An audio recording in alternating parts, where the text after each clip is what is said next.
Let's talk about three reported developments across the northwest Nigeria, where in Kano, Katsina, and Jigawa State, businesses are shutting down as electricity supply has dwindled to less than 3 hours per day. Let me take that again, 3 hours per day. That is what has been reported across these three northwestern states. And to provide us with some context about some of these developments and this deepening energy crisis in Nigeria, we're joined virtually by Dr. Sam Amadi. He's a former chairman of the Nigeria Electricity Regulatory Commission, and he joins us virtually for this conversation. Dr. Sam Amadi, good evening. Thank you so much for joining us on the program. It's good to have you. Thank you, and good evening. Right. Let me first get your initial reaction to this development, because when the report or the news was published on the Daily Trust newspaper, the comment section of our online platforms were reading, well, this is nothing new, because there are several more states with similar developments and stories. Help us understand what might be responsible for this, development. Well, first, I think you should note that the Nigerian electricity supply industry is generally unreliable and weak. Where I am now, we don't have supply. So, but in north of this country, sometimes northwest, northeast, and north central, probably because of frailties. Nigeria, we used to say that we have a very long network, especially in the north, where we have large land mass. We have radial network, which means it's not looped, it's radial and subject to incessant frequency of outages, meaning because they're radial, then there could be gaps. 2 or 3, we talk about the fact that it's also weak and dilapidated. So network are not revamped, removed and replaced as they ought to within a lifespan, and maintenance is very low. So the network, first, transmission is weak, radial, and in many places dilapidated. Distribution, also around that area, the major distributors themselves have very weak network. So coupled with varying supply situation. So even the generation that we claim probably have potential 14,000 capacity, potential 6,000 or 8,000 we can deliver, but they're not available. So if you have this level of infrequencies and weakness, then you will not be surprised. So the north suffers because load allocation is relatively smaller, the network lines are longer and unreliable, and oftentimes, even though generally the country has very unreliable power supply, but it's more so in the north of the country that has the land mass, the weak network supply, and also sometimes far off from both transmitter network stations and supply sites. Dr. Sam, this week, we understand that the Minister of Power, through a statement from one of his aides, says, quote, recent reforms such as the ongoing upgrade of transmission infrastructure and partnerships with renewable energy developers are pivotal to changing sustainable solutions. So 2 things. The infrastructure, when he talks about reforms, give us an idea of the scale of the problems here that you are alluding to and what the minister is saying. How much of this can Nigerians take to the bank? Because there is a matter of managing expectations here. Well, I think that Nigeria is perpetually in a reform mode. I mean, every time you hear them talk about reform. This reform in macro sense started in 2001 with the release of the National Electric Power Policy. And then 2006, we had the Electric Power Sector Reform Act, NERC came on board, and 2013 we privatized. So there's been a history of this reform. But look, we oversell reforms and we under-deliver. The problem is twofold. One is that there's too much politics and less work around the so-called power reform, especially since 2015, I must say, because by the time we left, I remember we had hit 4,000 daily supply then. We've also wrapped up capacity 2 years after privatization. So we expected that by now you would have on the grid at least a 6,000 daily supply. With that, with capacity to carry, capacity to distribute and transmit, you're going to have less of the system outages. See, in the last, let's say, close to 10 years now, we've not done much to strengthen these networks. So each time you hear about, oh, we're doing work, we talk about Siemens intervention, it will upgrade to this, at the end of the day, it failed. So I think there's the twofold problems. One is modeling. There's a need to take another look at the model we adopted. The model we adopted in 1999, 2000, when I was talking in, we had market fundamentalism, the idea that, okay, private sector will sort things out, and boom, bang. I wrote a book before I became NERC chairman, challenging it. And when I was NERC chairman, the ministers called a meeting and said I must leave because I took a view that our model is wrong. It's too pro-market, and it's not contextualized like we see in Asia, we see in Egypt. It's just like Egypt is privatizing or planning to. I mean, they sequestered, created capacity, took time, built capacity, and they could, in 5 years, deliver 2,000 megawatts through a special arrangement. And now they are thinking about commercializing and then privatizing. So I think there was a market orthodox that was dangerous, and I spoke against it. I was strong against it. I was blackmailed. The second point is management. The Ministry of Justice, Ministry of Power, and its supporting agencies are still very weak in efficiency. I mean, look, if I was the president of Nigeria, I would appoint the minister today as Minister of Power. That's no point. This is a guy came from the bank, he wants to be governor. Really, in my view, does not have the clear understanding of what he should do. And so they've been struggling here and there. I don't like to criticize since I left them, but the point is that they are talking a lot of loose talk. It's like ballooning.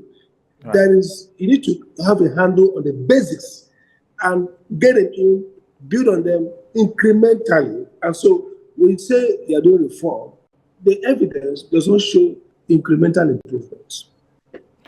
And just to get back to that statement, the minister has been doubling down again and again about energy efficiency and utilization. He also said, quote, "Let us embrace energy efficient practices to reduce strain on the grid." Case in point, what's happening in the Northwest, in Kano, in Katsina, in Jigawa, for instance. How do you manage 3 hours of electricity so as not to strain the national grid? I mean, you did just make the point about a square peg in a square hole as far as the minister is concerned, looking at the challenge at hand. But our Nigerians has been taken for granted here when the administration, or at least the ministry, is trying to make it look like the victims of the problem are actually a part of the problem. Absolutely. And I think it's laughable. Look, energy efficiency is conservation at two levels. One is consumer. So if they have meters everywhere in the world, they would conserve energy. And we used to say that it's cheaper to generate 1 megawatt of power through conservation than through new investment. So that makes sense. That as Sam Amadi here, I have my meter. So if I want to reduce the cost of energy, I reduce my consumption and I pay less. But that's not a national policy. The national policy in acute scarcity is to build capacity, not to tell people say don't use power, you're putting a strain. I mean, the whole thing we get on the grid is about 3,500.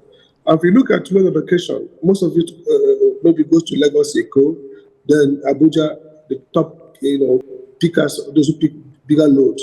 Maybe by the time you get to Yola Disco, Kano Disco, maybe it gets to the hundreds, maybe 100, 200, 300, okay? Of that, that's not enough load for anybody to conserve power. So the challenge here is to build capacity, number one. Two, then if we admit that they're going to be shortfall, then we can help consumers by providing the meters and asking them. So the idea is not putting strain on the network. I mean, the network strain is inefficiency that they have, not the demand of power. There's nobody, how much are you sharing? The conservation message is to consumers first to reduce their own what to call volumetric impact of rate. So if the tariff increases and I'm taking 100 megawatts and I keep my AC on, going to work and it's billing me. So if I shut it down off the light, maybe at the end of the year, I pay, instead of 20,000, I pay 10,000. That is what conservation is about, helping the energy efficiency. Again, government can adopt a policy and say, we want to help you. We're going to take old refrigerators, discount them, give incentive to buy more energy efficient appliances so that you consume less, and then more power goes to the grid for those who need it. That's what we do in the global jurisdictions, where government itself understands the importance of energy efficiency as a national policy, both to help reduce impact of income on consumers, as well as to help distributors have more power to sell to those who need it. But at this point, the real challenge is that there's no power anywhere, and consumers don't have even meters. So preaching to them about stress on the network is avoidance. It's really a cop-out. It has no basis. They don't have the meters to conserve energy, to manage their consumption, and they don't even have access. Many parts of the country, about 43% or thereabout, are not properly served. Either they are unserved or underserved. So that's not the message fit for this moment. The message is, how do we ensure that maybe we decentralize electricity, and then we create a lot more supply, whether from conventional grid or unconventional grid, so that people have, more access to electricity, and then under a regime that allows them to be affordable but efficient in usage. That's what tariffs does for you and metering. The tariff signals to them that every use is cost efficient. So you have to make sure you're not using more than you need, but you're going to pay for it. That's a different subject matter. The stress of the network is that you have very weak, bad networks that cannot withstand even the low demand of energy. Now, Dr. Sam, let's talk about the alleged mixed messaging, because many Nigerians have accused the Tinubu administration of sending mixed signals regarding what's happening in the power sector. This past week, the presidency has reportedly budgeted 10 billion naira for a solar mini grid at the presidential villa, and 100 billion naira has already been budgeted for tertiary institutions, and of course indicating that even the government is thinking about going off-grid. Is this a step towards energy independence or another parallel power structure itself? And what message does that send to the rest of the country? Well, I think first is the reality, is admission that we're not going to fix this problem sooner. So, at two levels. At the level of signaling, it tells that it actually mirrors what's happening in the larger economy. Look, in my estate where I live, whenever the light goes out, I happen that I'm the only person who's on solar. Almost everybody has gone solar. So we're living now in an economy where energy generated outside the grid is probably 3 times or 4 times the energy in the grid.